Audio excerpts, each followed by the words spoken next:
एक बार फिर सभी उत्तराखंड के भाई और बहनों को मैं फौजी भाई सूरबीर सिंह नेगी का प्रणाम। जय हिंद, जय बद्र विशाल, जय श्री राम। दोस्तों मैं अपनी बात आपके सामने रखूं उससे पहले आपसे मेरा निवेदन है कि मेरा इस चैनल को देवभूमि उत्तराखंड को अधिक से अधिक लाइक और सब्सक्राइब जरूर करें, दिल से करें। तो दोस्तों मैं आज आपके सामने एक बहुत ज़रूरी विषय के बारे में बात करना चाहता हूं। सबसे पहले हमारे उत्तराखंड ग्राम पंचायत 2025 के चुनाव संपन्न हो करके आपके अपने अपने ग्राम सभा में प्रधान चुने गए हैं। तो सभी चुने गए प्रधानों को मैं सबसे पहले बधाई देना चाहता हूं। तो दोस्तों आपके जिला पंचायत, क्षेत्र पंचायत और सभी उम्मीदवारों को भी, जो चुने गए जीते हुए सभी उम्मीदवार हैं, उन सभी लोगों को भी मेरा बहुत बहुत धन्यवाद और शुभकामनाएं आगे जनता के लिए काम करने के लिए। तो दोस्तों मैं सबसे बेसिक चीज़ पे जाना चाहता हूँ, ग्राम सभा के प्रधानों के बारे में। तो मेरे दोस्तों, भाई और बहनों, आपने प्रधान तो अपने लिए चुन लिए हैं।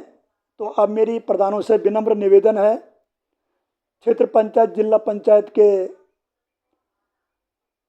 प्रतिभागियों से मेरा विशेष अब निवेदन इस प्रकार से कि आप अपने अपने क्षेत्र में अच्छे प्रकार से उत्तराखंड की जनता के लिए काम करें।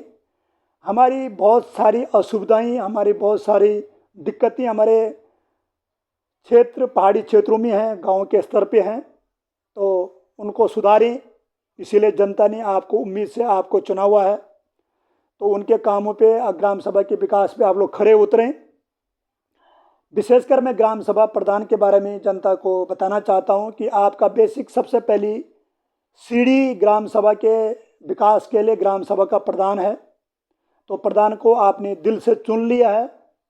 तो प्रधान जी, अब आपसे मेरी विनम्र निवेदन है, आपको पहले तो अब चुने गए हैं, आप खुशी खुशी अब आप अपना पद ग्रहण करें और अपने शपथ के बाद आप खुल करके जनता के लिए काम करें, उनके लिए विकास करें। कहाँ पर जो भी काम आपने करना है, ईमानदारी और वफादारी से काम करें। तभी हमारे गांव का विकास संभव है। एक अच्छा गांव, एक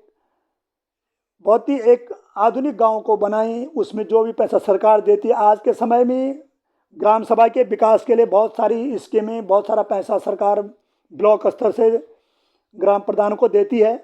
और जहाँ तक मेरा अनुभव है, और मैं उत्तराखंड की जनता को अवेयरनेस, जागरूक करना चाहता हूँ, आपको सबसे पहले मालूम होना चाहिए कि ग्राम सभा के प्रधान के पास कितना पैसा आता है और कितना पैसा आ करके ग्राम सभा प्रधान कितना पैसा जमीन पे लगाता है। उसका आकलन आप लोगों को करना है ईमानदारी से, और जनता का पूरा अधिकार है। आज के जनता समाज में पढ़ी लिखी जनता है, नौजवान बच्चे हैं, सभी जानते हैं। अगर आपको पता नहीं है तो आप RTI के द्वारा आप पता कर सकते हैं। राइट टू इन्फॉर्मेशन जो हमारा अधिकार है, आप उसके द्वारा ग्राम सभा के प्रधान का पूरा आपके पास ब्यौरा मिल जाता है। मिनिमम जो मुझे आइडिया है, कम से कम जो है एक ग्राम सभा को ब्लॉक स्तर से सरकार की तरफ से एक साल का लिए कम से कम 40 और 50 लाख के बीच तक का जो पैसा जरूर मिलता है। और वो पैसा यानी कि आप लगा लो कि आप 40 और 50 लाख अगर 5 साल का लगाएं तो यानी कि 2 करोड़ समथिंग के करीब ये पैसा बनता है। तो वो पैसा जो सरकार एक ग्राम सभा के प्रधान को देती है, वो पैसा ज़मीनी स्तर पे विकास में लग जाना चाहिए अच्छी प्रकार से। अगर नहीं लगता है तो ये सभी जनता का अधिकार है, ग्राम सभा के जनता का अधिकार है। आप प्रधान को हर बार उसके काम पे नज़र रखें और उसकी आप रिपोर्टें आप अपने ब्लॉक स्तर, अपने जिला स्तर पर आगे पहुंचाते रहें, उसके काम की आप रूपरेखा। तो ये आपको मालूम होना चाहिए और आपको किसी प्रकार से अब डरने की ज़रूरत नहीं है, क्योंकि आपके द्वारा ही प्रधान चुना गया है। और चाहे किसी ने प्रधान जी को वोट, चाहे किसी ने दिया चाहे किसी ने नहीं दिया, अब आप सभी के लिए प्रधान है प्रधान जी। अब आपको किसी के साथ जो राग द्वेष की भावना नहीं करनी चाहिए। मिल करके सभी गाँव का, जिस गाँव ने आपको चाहे वोट नहीं भी दिया है, आप आज उसके भी प्रधान हैं। तो आपने उनके लिए भी काम करना है और काम आपने बढ़ चढ़ कर के करना है, दिल लगा के ग्राम सभा का विकास करना है और उस पैसे का सदुपयोग करना है। वो पैसा किसी की बबूत नहीं है, वो पैसा आम जनता, उत्तराखंड की जनता का गहरी मेहनत का पसीना का पैसा है, जो टैक्स का पैसा है, वो पैसा विकास में आता है। हम सब कई लोग टैक्स पेयर हैं, लोग जो हम टैक्स देते हैं गवर्नमेंट को, तो मैं बड़े बड़े लोगों का पैसा सरकार के पास टैक्स के द्वारा पहुंचता है। वही पैसा सरकार जो है विकास के कार्य में लगाती है। तो ये पैसा किसी को खाने का तो कोई अधिकार इसमें नहीं होना चाहिए। तो मेरी सभी उत्तराखंड की जनता से विनम्र निवेदन है, हाथ जोड़कर प्रार्थना है, कृपया अब आपका जो विकास शुरू होगा ये आपके अधिकारों, तो आपकी जागरूकता के ही द्वारा होगा। यदि आप गांव की जनता जागरूक है तो आप अपने प्रधान को हाथ पकड़ के उससे काम करा सकते हैं। अगर वो काम प्रधान नहीं कर सकता है तो आप उसकी प्रधान पद को आप निरस्त कर सकते हैं। ये आपके पास पावर है, ये आपके पास अधिकार है, हमारे संवैधानिक आपके लिए अधिकार है। तो आपको अपने अधिकार के बारे में जागरूक होना चाहिए। किसी को आपको डरने की ज़रूरत नहीं है। आप यदि आपके ग्राम सभा में काम नहीं होता है, आप उस प्रधान की तुरंत जो है उस स्तर पे उसकी रिपोर्ट करें, ताकि जो है प्रधान आपके साथ प्रधान का तालमेल बना रहे और प्रधान अपने कार्यकाल में आपसे थोड़ा उनको दिल में डर रहे कि मेरी जनता बड़ी जागरूक है। अब समय जागरूक का आ गया, वो समय नहीं रह गया। अब समाज के अंदर बहुत सारे पढ़े लिखे लोग हैं, बुद्धिजीवी लोग हैं, अच्छे सेवानिवृत्त लोग गांव में बैठे हुए हैं, समझदार लोग हैं।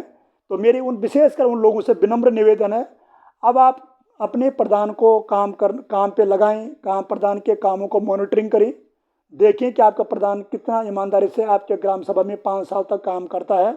अगर नहीं करता है तो उस प्रधान को आपको जो है हर समय उस प्रधान के ऊपर आपको अधिकार है बोलने का। तो दोस्तों, मैं ज़्यादा ना कहते हुए, मेरे कहने का मतलब ये है कि कोई भी ग्राम सभा लेवल पे जो भी छोटे मोटे काम आपके शिक्षा, स्वास्थ्य, अगर कहीं पर अगर स्कूल, सपोज एग्जाम्पल के तौर पर स्कूल है, अगर आप स्कूल में वहाँ पर प्रिंसिपल से बात करें, टीचर पढ़ाई कैसे पढ़ा रहे हैं, किस प्रकार उनका देखें कि स्कूल में टीचर आ रहा है कि नहीं आ रहा है। आपके ग्राम सभा के अंदर हॉस्पिटल हैं, छोटे मोटे प्राइमरी हेल्थ सेंटर हैं, उनमें जाएं, देखिए, वहाँ पर चेक करें, वहाँ पर कर्मचारी बैठे हुए हैं नहीं बैठे हुए हैं, डॉक्टर है नहीं है, मेडिसिन है, दवाई है नहीं है। तो सारा काम ग्राम स्तर पे जो भी छोटा काम से लेकर बड़ा काम था, सब विशेष जवाबदारी ग्राम सभा के प्रधान की है। तो ये आपको अपना काम के बारे में मालूम होना चाहिए, क्योंकि प्रधान सबसे पहले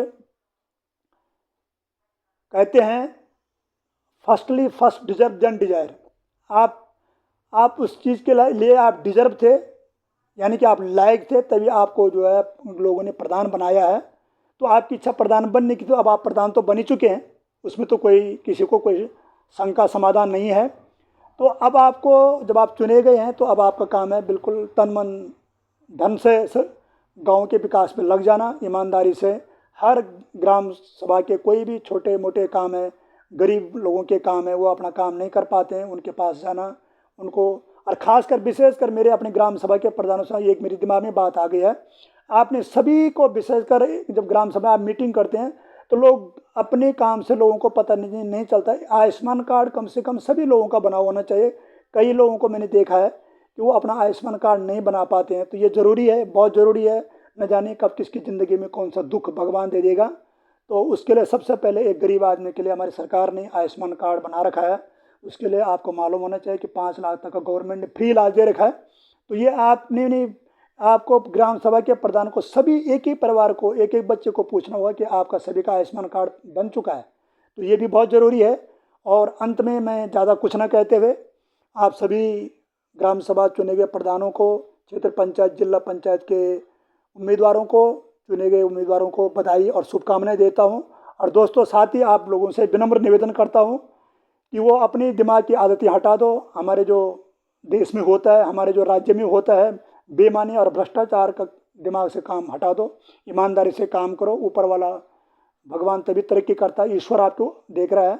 और गरीब आदमी के लिए आपके ऊपर सबकी उम्मीदें लगाई हुई रहती हैं कि हमारा प्रधान, एक अच्छा प्रधान चुना गया, तो वो हमारे लिए उनकी उम्मीदों पे खरे उतरो और ईमानदारी से काम करो, बेईमानी करना बंद करें, तभी जो है ईश्वर आपकी मदद करेगा। और अंत में ज़्यादा कुछ ना कहते हुए मैं सभी अपने उत्तराखंडी भाई और बहनों से विनम्र निवेदन करता हूँ, हाथ जोड़कर प्रार्थना करता हूँ। मेरा देवभूमि चैनल, उत्तराखंड देवभूमि चैनल है, इसको अधिक से अधिक लाइक और सब्सक्राइब करें। और मैं अगला जो वीडियो बनाऊंगा आपके लिए अच्छा उत्तराखंडी गीत भजन, भगवान के भजन आपको सुनाता रहूँगा। लेकिन आज मेरा विशेष मकसद आपसे बात करने का ये था, क्योंकि ग्राम सभा स्तर पर सारे प्रधान चुने गए हैं, तो इन्हीं के बारे में आपसे बात करना चाह रहा था। तो मेरी बातें समाप्त हो गई हैं। अब मैं उस प्रभु भगवान बद्री विशाल लाल प्रभु श्री राम से प्रार्थना करता हूँ, आप लोग हमेशा इस सावन के महीने हमेशा भगवान शिव शंकर की पूजा करते हुए उनको जल चढ़ाएं, और आप लोग हमेशा आरोग्य और स्वस्थ रहें। इन्हीं बातों के साथ एक बार मैं आप लोगों से विदा लेना चाहता हूँ। जय हिंद, जय बद्री विशाल, जय श्री राम दोस्तों, धन्यवाद।